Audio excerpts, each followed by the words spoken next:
All right, everybody, listen, today we're going to be going over how to get a visible six-pack, how to get lean, how to get damn near shredded without tracking any calories, without tracking any macros. Because at the end of the day, I know not everyone wants to be that extreme and go to that level, like me and like a lot of other people who weigh all their foods, weigh all their almonds, weigh all their peanut butter, to the gram, weighing their chicken breast every single meal, logging it in an app like MyFitnessPal.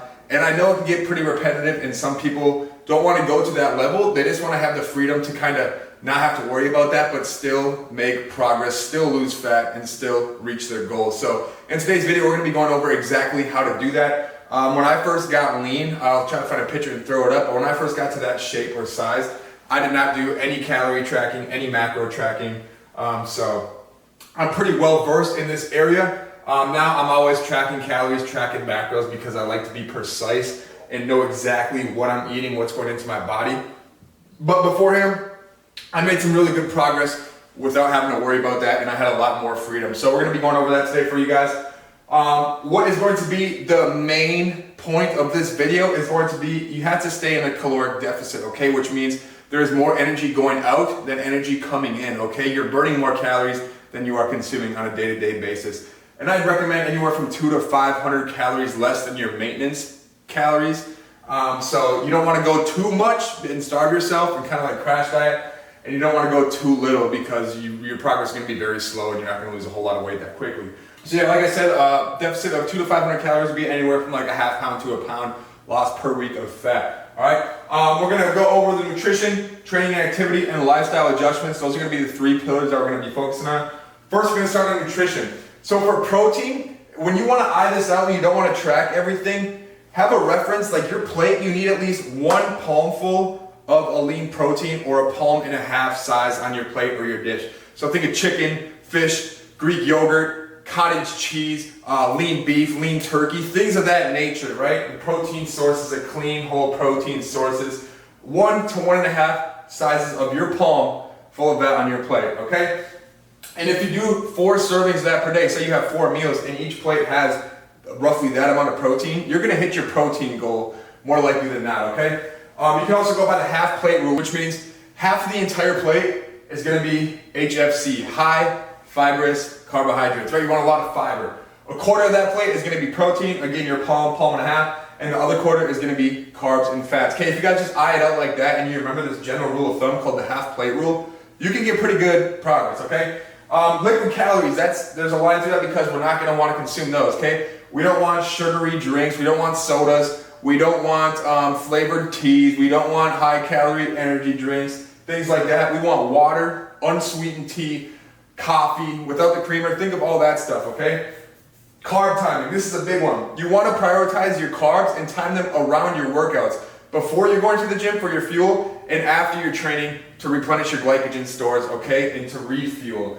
You don't want to have carbs late at night. You don't want to have them first thing in the morning, get brain fog, slow down, and then get hungry again right after. You want to time them before and after your workouts majority, and you can nibble on little carbs throughout the rest of the day, but I would focus most of them pre and post training. That's it.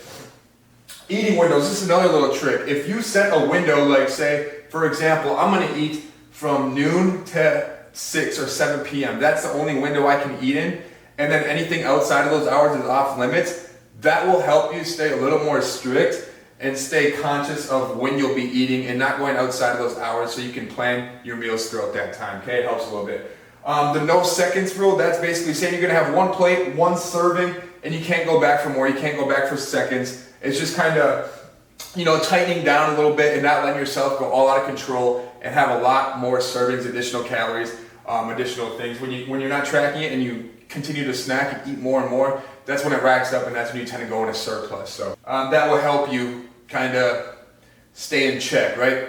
Processed foods and snacks, big no-no. Think of like anything that's in the freezer that you can take out and heat up in a microwave, most of them. Any snacks that are in a bag, things of that nature. You guys know what processed food and snacks are. I don't gotta go in depth and explain all that. Cut that shit out. We don't got time for that. Especially if you wanna lose weight and get lean, that's a no-no. Okay? If you want snacks, think of like fruit, maybe a little bit of beef jerky, yogurt, cottage cheese, nuts, things of that nature, all right? And this is what I struggle with still to this day, and I don't think I'll ever be able to fix because, I don't know, it's just me. Eat slow and mindfully.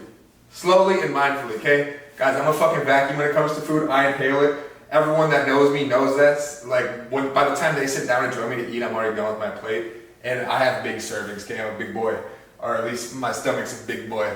So yeah, eat slowly and mindfully. Let your body and your brain understand, like, okay, this is digesting. Because the longer you can take to chew and swallow your food, the more you're gonna feel full and satiated and like satisfied, right? If you're just inhaling like me, there's a lot of times I'll finish my plate and it hasn't even really hit my stomach yet, so I'm like, what's next? And I'll continue to eat.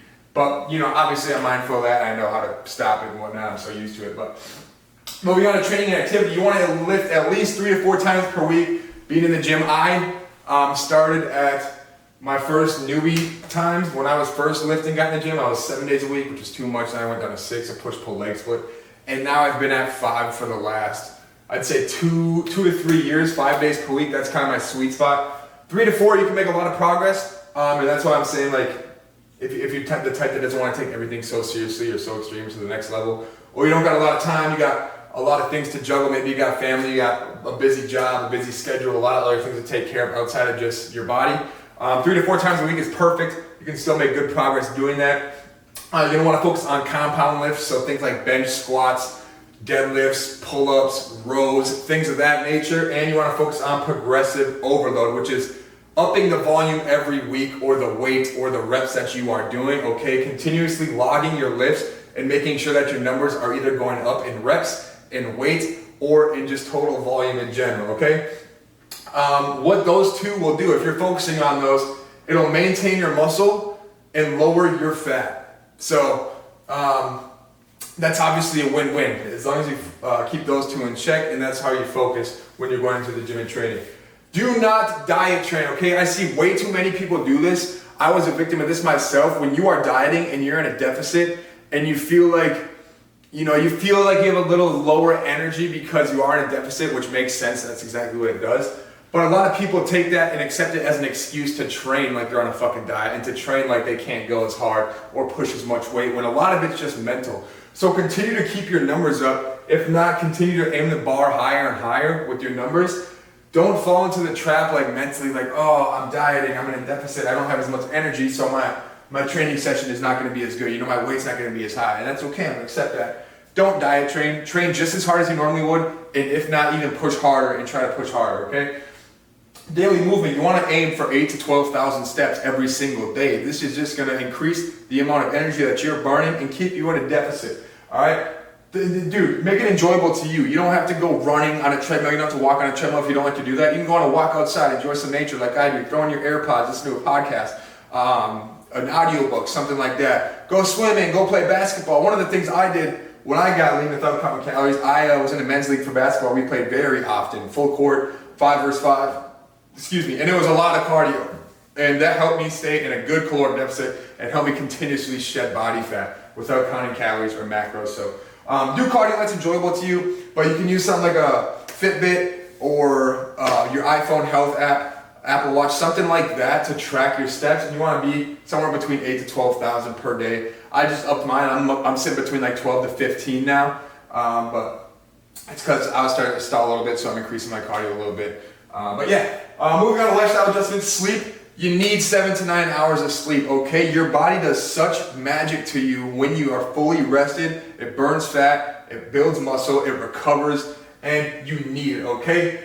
Your sleep deprivation will increase your hunger hormones. So if you're not getting enough sleep, you're gonna feel more hungry, more stressed out, your cortisol levels are gonna rise, and that is no bueno for fat loss, okay? So make sure you're prioritizing your sleep 7 to 9 hours per night. That means cut out the fucking late night partying, cut out whatever bullshit you're doing past an hour you shouldn't be, all right? And I get it, I've been there, done that, but try to cut it out as much as possible, okay? If you wanna make the progress you're looking for, try to limit that as much as possible. Alcohol, limit that as much as possible too. That will fuck you up more than you understand and fuck up your body and your goals, okay? A lot of people overlook this, or a lot of people just think that, since I'm eating clean, I'm in the gym training hard, I can have fun and get fucked up every day of the weekend.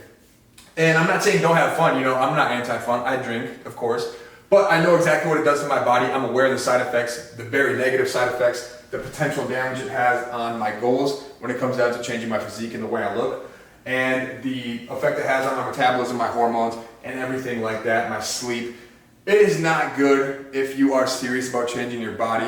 But like I said, I still do it. I'm aware of what it does. As long as you're aware and you're knowledgeable around what it can do to you and how negative it can impact you, limit it as much as possible. Okay, be smart, be intentional with it. Don't go out getting fucked up every single night. You know, limit yourself strictly and only have fun when the time's right. You know, make it every occasion, not fucking every weekend. Okay, we don't need to go that crazy.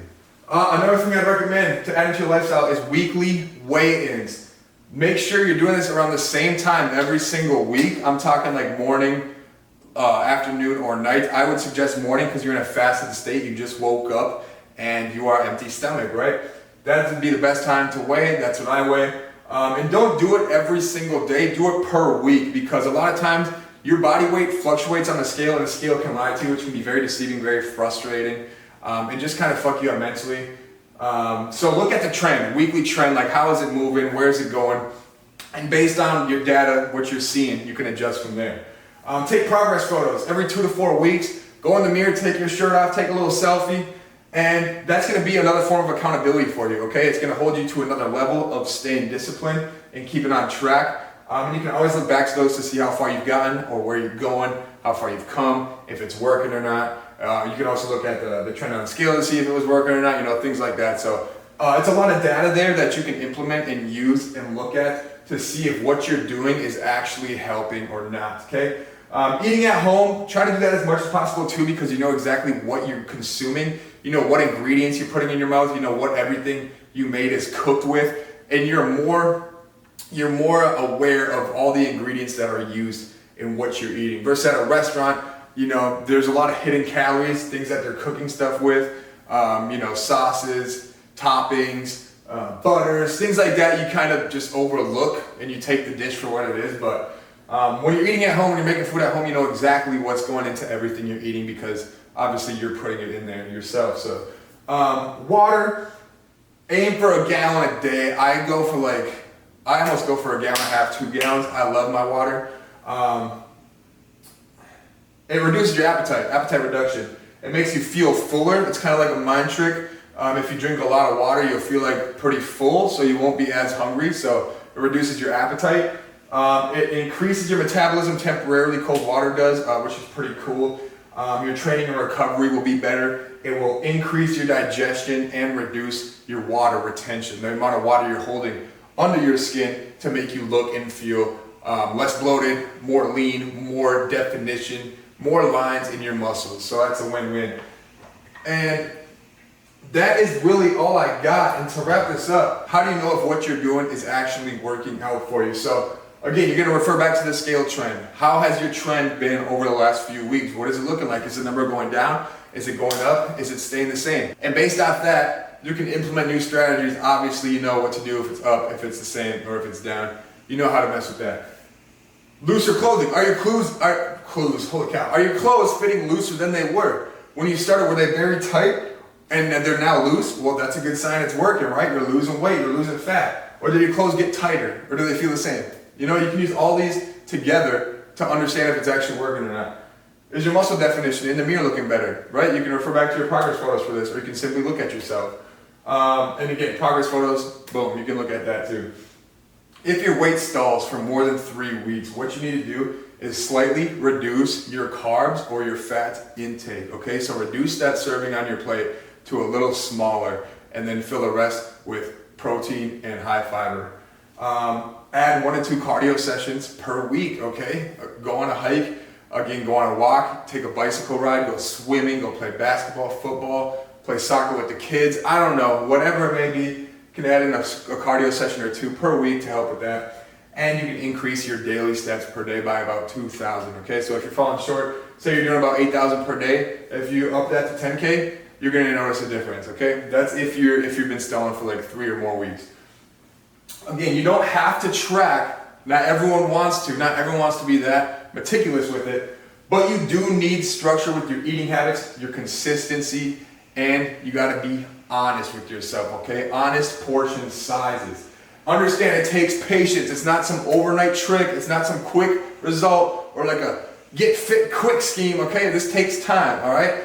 Good things take time to build. Understand that. And this is a good thing. It's very good for you. It's very good for your health. Health will be a long lifetime benefit to you to have. So this is a longer way, not tracking your macros or your calories, but it is sustainable for some people, or more sustainable for some people, I should say, because they don't prefer to do all the tracking and all that work that goes into it. So if you're the type that doesn't like to do that, then this guide is for you. I hope it helped. That's really all we got for today's video. If you want to check out more tips and follow me behind the scenes, you can check out my Instagram at noah.wick. If you need help, hit me up. Apply it down below. There's a link that you can apply for the one-on-one coaching call, and we can get working together. Other than that, I will see you guys for next video. It's actually me and my girl's 3-year anniversary today. That's why I'm kind of talking fast, kind of ramble because we got to get running. But yeah, hopefully this helped you guys out, and we're gonna see you next time. All right.